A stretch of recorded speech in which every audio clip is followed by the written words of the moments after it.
Jawar Muhammad bakka dhaloota isaa dhumuggaa hamma Asallaattiin, Asallaa hamma Adaamaattiin, Adaamaa hanga Singaapoor hanga Maaleeziyaa hanga Taayilaandii, Taayilaandii hanga Kaanadaa, Kaanadaa hanga Neezerlaandii hanga Kaalifoorniyaa hanga Indiyaa hanga Waashingten DC hanga Minisootaa hanga Oromiyaa hanga Marfamoo hanga Hidhamuu hanga Hidhaa Bahuu hanga Keeniyaatti waan kitaabicha keessa taa'ee mil'annee isin mil'achiifna.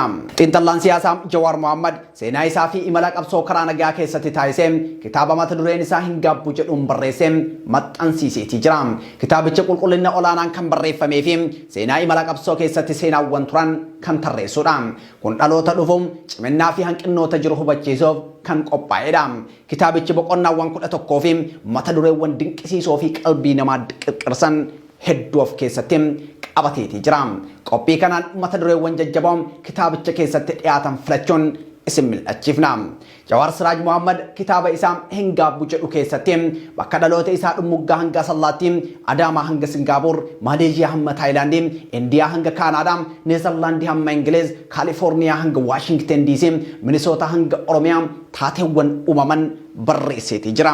Jawar hojii qonnaa irratti bobba'uu hangam loltoota TPLFtiif afaan hiikutti ergama loltoota waboo qabate dhuka'aa bombiitiin madaa'uu hammam eegduu nageenya yuunivarsiitii Staanford ta'utti eenyummaa abbaa duulaa qorachuu hammam qabsoo karaa nagaa qorachuutti maanguddoo araaraa hangam leenjii geggeessummaatti dargaggoota ijaaruu hangam kora hayyoota Oromoo irratti qorannoo dhiyeessuu abaa'oo qeequu hammam irratti duulamuutti hiriira baasuu hangam OMN hundeessuutti dargaggoota ijaaruu hangam warraaqsa hoogganuutti jijjiirama fiduu hangam biyyatti deebi'uutti miseensa kaafaa'oo ta'uu hangam hidhamuutti lagannaa nyaataa hanga hidhaa bahuutti kitaabicha isaa keessatti barreesseetii jira.